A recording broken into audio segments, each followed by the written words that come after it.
Om Swastiastu.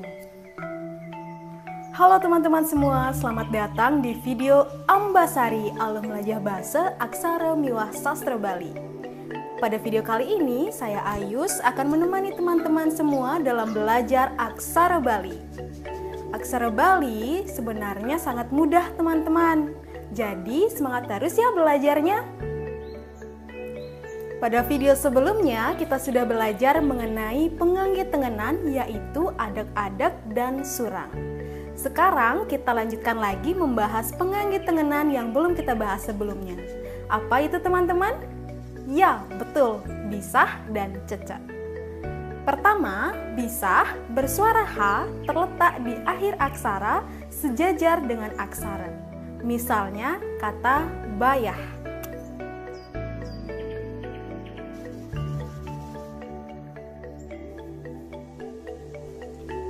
Kemudian yang kedua, cecak bersuara eng terletak di atas aksara. Misalnya kata ngerayang.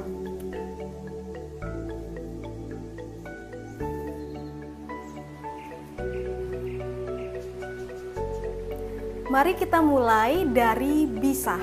Kapan saja kita boleh menggunakan bisah? Pertama, di setiap akhir kata harus menggunakan bisah. Misalnya, layah.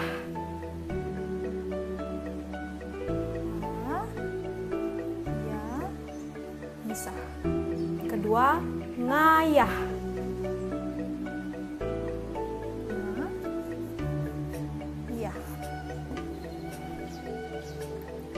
Yang kedua, apabila satu kata terdiri dari dua suku kata yang sama dan sama-sama terdapat bunyi H, keduanya boleh memakai bisah, baik dalam bentuk kata dasar ataupun kata turunannya. Contohnya, cah-cah dan nyah-cah. Jadi, walaupun kata cah-cah sudah mendapatkan awalan menjadi nyah-cah, keduanya tetap menggunakan bisah.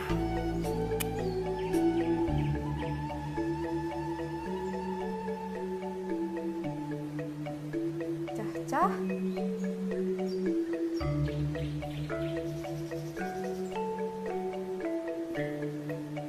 nyah-cah. Yang ketiga, apabila H terletak di tengah kata, maka tidak menggunakan bisah, melainkan menggunakan aksara wianjana A atau H, lalu diberikan gantungan. Misalnya kata cihna. H di tengah ini kita ganti dengan A, bukan menggunakan bisah. Ci ditambah A, lalu diberi gantungan ne, menjadi cihne. Mudah bukan? Nah, selanjutnya kita akan belajar tentang penggunaan cecak. Kapan saja sih kita boleh menggunakan cecak? Yang pertama, di akhir kata. Setiap akhir kata yang berbunyi eng itu wajib menggunakan cecak. Misalnya kata pucung dan kata ilang. Pucung. Pu. Cu. Diberi cecak. Kemudian kata ilang.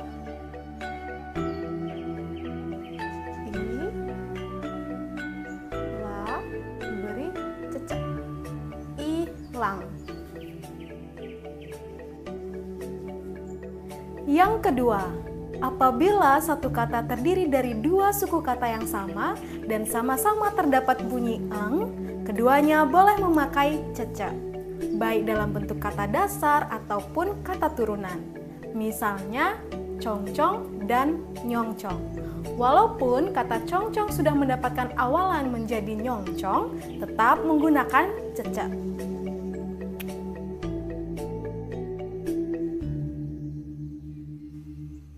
Cong, cong.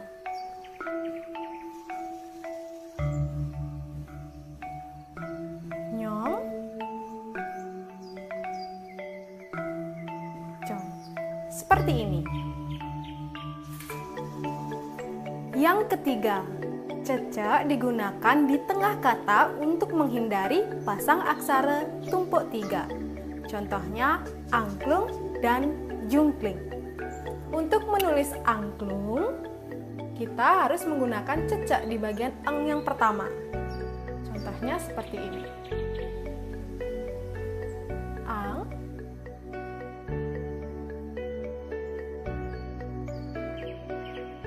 klung. Kalau tidak memakai cecek yang seperti ini, maka akan ada aksara tumpuk tiga. Ini salah teman-teman. Jadi kita perlu menggunakan cecek di tengah kata untuk menghindari pasang aksara tumpuk tiga. Contoh yang kedua, jungkling. Ju, cecek, baru ke, gantungan le, dan ditambah cecek. Jungkling. Seperti itu. Selanjutnya, apabila eng terletak di tengah kata, maka tidak menggunakan cecek, melainkan menggunakan aksara wianjana nge, lalu diberikan gantungan atau gempelan. Contohnya jangkrik dan bungsir. Jang, gantungan ke, diberi cakra, jangkrik, jangkrik, dan bungsir, bu, kelangsa,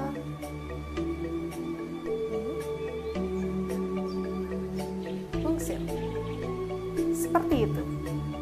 Nah, teman-teman tadi sudah menyimak penganggit tengenan yaitu bisah dan cecek. Sekarang kita latihan yuk.